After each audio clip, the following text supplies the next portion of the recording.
Hello, everybody. It's Ken Faulkner, and we're kicking it off. It's Faulkner 5, week 2, getting ready for Blade Show West, and not buying knives. And it's tough. It's very tough, but not as bad as I thought it would be. I think over time, I'm kind of getting better at this whole thing. Maybe a little bit more control. I mean, I was buying knives like crazy earlier in the year, so it was a little worrisome that I was going to be able to do this. But so far, so good. I mean, every once in a while, there's this thing. Well, I could just buy this, just that one knife, right? No, I'm gonna really stick it out. Definitely gonna stick it out. It's been harder to save this time for the show, as other expenses coming up. So I'm probably gonna have less money than usual. That's another thing. Got to really kind of push for get as much as I can for the show. I don't want to have too many knives. There's always some knife for the show that you wanted to get but you couldn't get because you already spent all your money, and that's just the way it is. It's just because there's so many knives, so many. Anyway, here's one I got at a show. This is at actually the California Custom Knife Show. It's more local here, probably about an hour down the freeway, and they have two of them every year. I try to make at least one of them because they have one that's right after Blade Show West. And now, if I have some money left over, which probably not going to happen, I might go, or I might just say, "Hey, I'm going to go and I'm not going to spend money," and then see what happens. Because, like I say, there's two. There's like, I guess this is the fall one, and then there's a spring one or something. And this one I got at the spring show. They have a Riyadh. I forget the name of the. I wonder if I have one of their little stickers here or something. It's one of those ones I know the name, but I just can't. I can't, bring it up in my head. But anyway, they're always at the show, and the last couple times that I went, I've only been to it maybe twice, I think. I found something at the Riyadh booth, and it was a good price. I got that utility XO, XOU or UXO or whatever it was. Got that one, aluminum handle, little utility blade. Great price. This is another one that was just like that. I was just like, wow, this is amazing. So this is a Riyadh knife. And all these Faulkner 5s this year are coming from the mid-range case. So the price on this one, let me see if I can find it here, was $122. I think I got it for less than that actually at the show.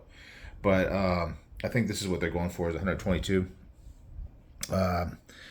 I always it's whenever I looked up the price, and then sometimes I'll update them as I go, but I can't say that the prices are accurate. It's just kind of giving a rough idea of what they're worth. So this one is the PLXE.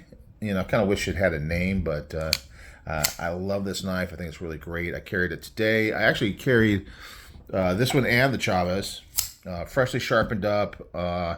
Man, I really am liking the action on this one now. It just feels so good after taking it apart and do a little spa treatment on the knife. I kind of learned that I need to do more of that, and then I also learned that I need to sharpen more. Definitely need to sharpen more. It's been cutting good today. Like I say, I don't know how long it's gonna last because I don't know why it was so bad at the. I can't remember ever noticing that it wasn't that sharp when I first got it. So I don't know when it got to that point. It definitely snuck up on me. So it was eye-opening. And we'll check this one out. We'll cut some paper tonight. But mainly what we're doing is we're going over the stats, okay? Because we want to take a good close look at this one. Interesting about this one being Riyadh is that it has it's what's called a micarta handle, green micarta. To me, it feels like and kind of looks like G10, but they're all in the kind of related family. It doesn't have that same kind of texture. It's more of that slick micarta. But man, it's really milled out. I don't normally see micarta with that much milling going on in there. So I'm gonna, believe it. I've always just double check all the time, but it's consistently saying that this is green micarta. But anyway, it is very cool. Whatever you want to call it, it's very, very cool. It does have the button lock, which really works well. I was just kind of, as I was fidgeting with it earlier today, I was just marveling over how just user friendly that is. It's just ergonomic. It really, I like a knife where, I mean, I've really gotten used to frame locks and liner locks. So going across like that's not a problem, but you are putting your thumb in the way of the blade.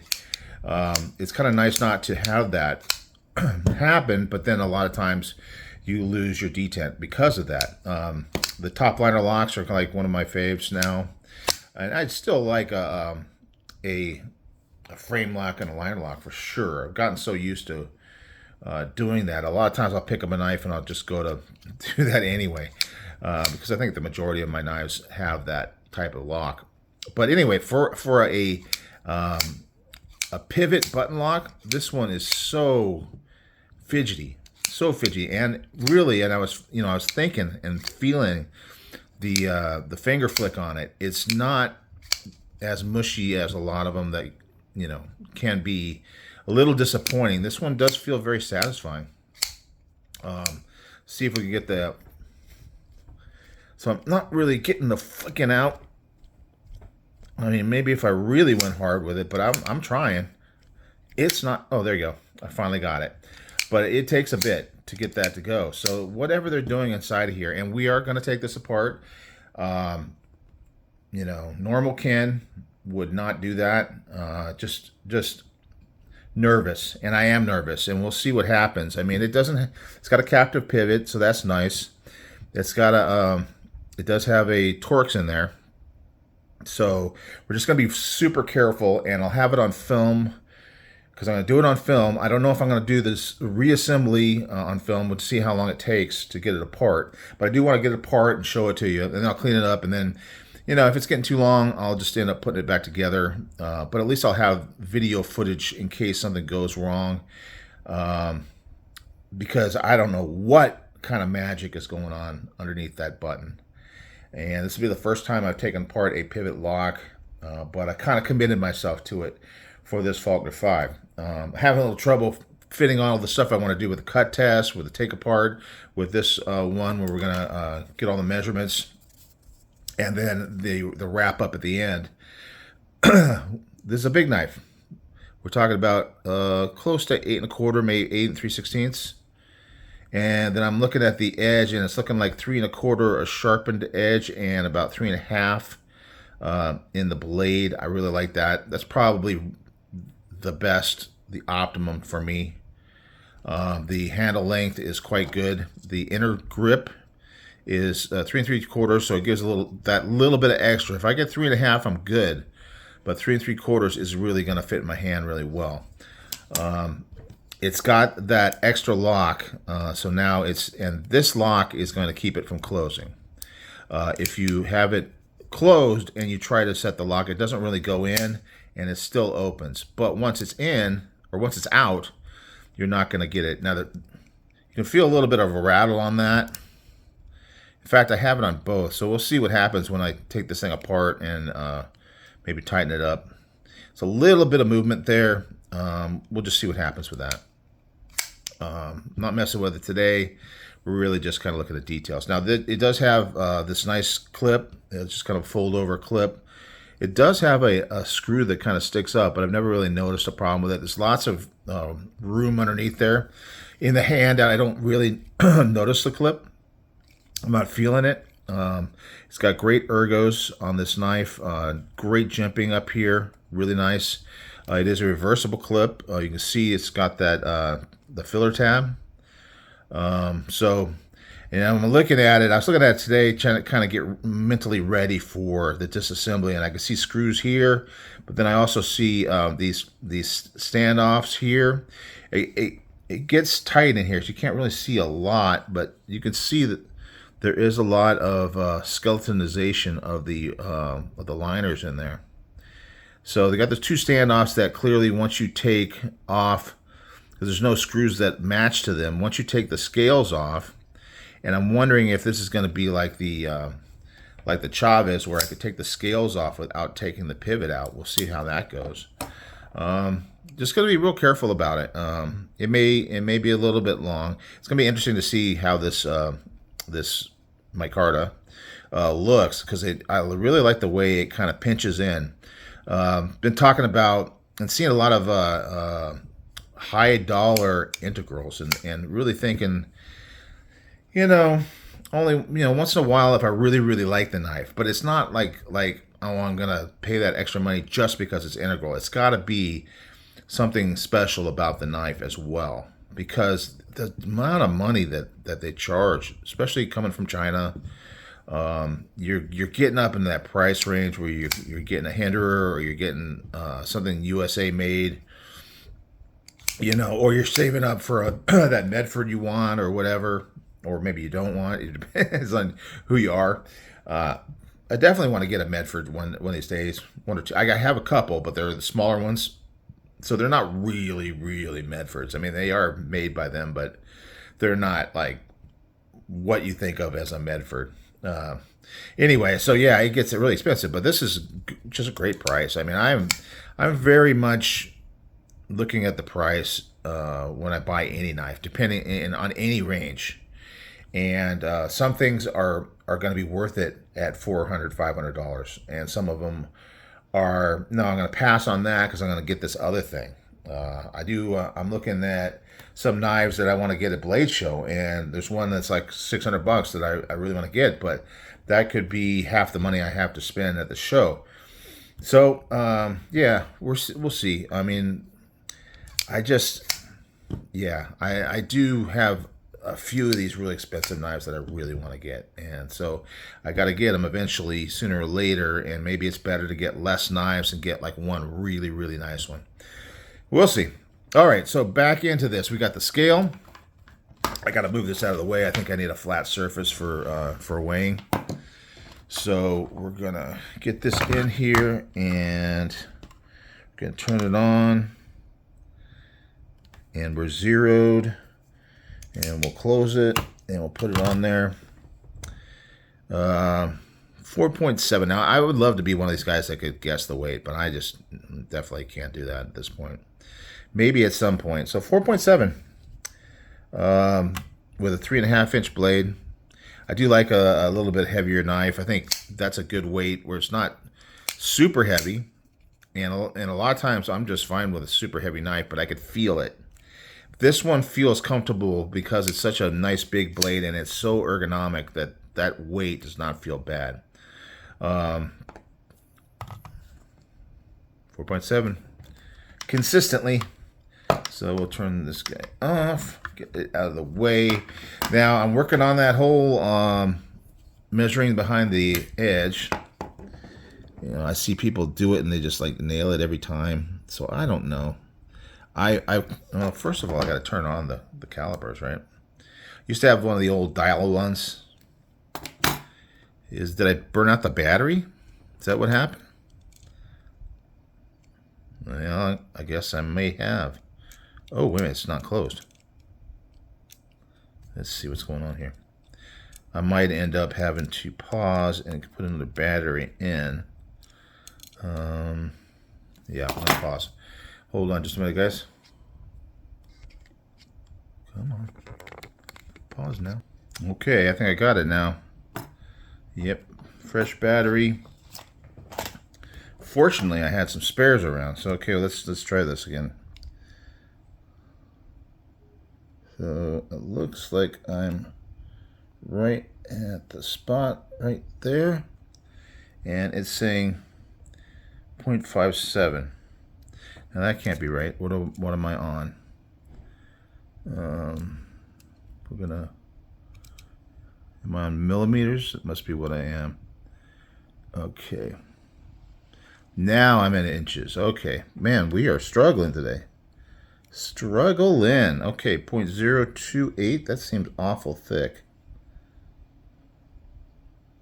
Get right there behind the edge. 0.027. Is this what it's looking like?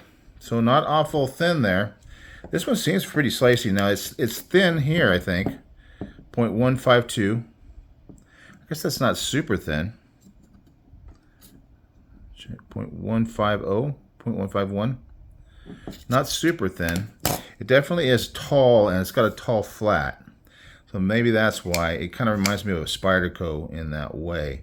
And also another thing, another comment about this one, and it might be partly why you would have this lock, is that it feels very much like you could use it for food prep. Like it's a kitchen knife kind of feel to it. So we'll see how it does. When it comes to the sharpening, I'll make sure it's not like ridiculously dull. It does feel pretty good. Let's see if I can get a couple hairs trimming off there. So it does seem to be doing well. So hopefully we're not going to have another one of those fiascos. What else do we want to measure? We're going to measure how thick the handle is. 0.615. That's pretty thick. I think 0.5 is really like the average. 0.615. The height this way, it's about 1 inch, so that's about average. Height this way, it's going to be pretty tall. 1.39. Definitely a tall blade.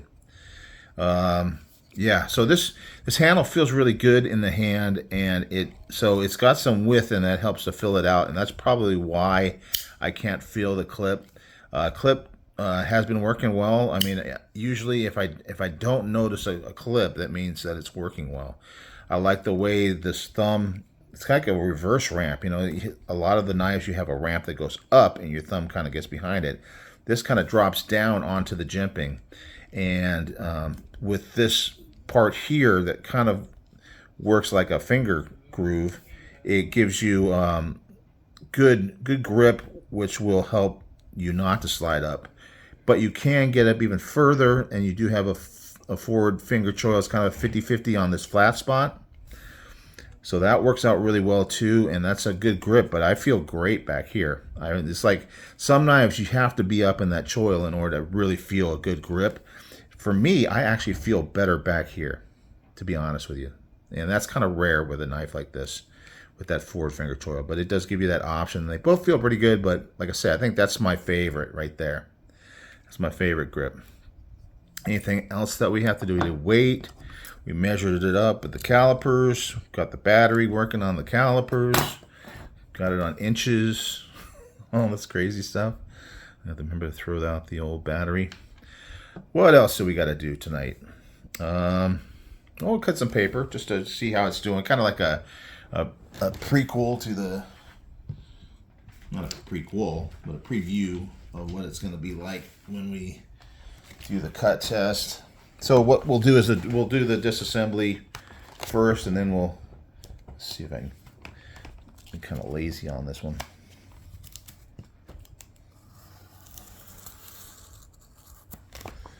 We are on the Chaparral.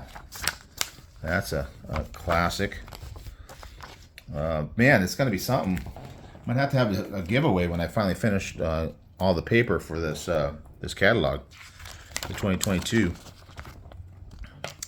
All right, let's see if this cuts like a Spyderco. Well, cuts pretty good. I would say it's not like a fresh edge. Well, that was pretty good. But there are some spots where it's kind of catching a little bit, see? So it's not quite as good as a fresh edge, but it's still good for, well, look at that. I mean, you definitely can get some good cuts on it. Not so much that you can, yeah, a little bit, cut back and forth. Yeah, not bad. I think that's doable to kind of see how we do with the cut test, and then we will do a fresh edge on it and see how it feels at the end of the day. I'm wondering, after I take it apart, I saw such a difference on the Chavez after the disassembly that I'm wondering how this one's going to feel, because this is just, it just drops when you push the button. It just drops and swings. It does feel maybe a little gritty-ish, so I wonder if that is going to go away. You know that's on bearings, the way it swings like that. You know that's the case. So yeah, it'll be fun. So we're gonna carry it all week. We're gonna get to know it really well. Just like everything that goes through the Faulkner 5. What do you want to call it? The Faulkner 5 week of carrying, I guess. I don't know. I guess it's time to end it, guys. We're at 20 minutes. Enough talking. And thanks for watching. And, this is number 2. So we got 3 more after this. So we'll get through it. And then it'll be Blade Show. And we'll have all kinds of new fun. All right, guys. I said it already. Enough talking. Thanks for watching. And I'll see you on the next one. Bye.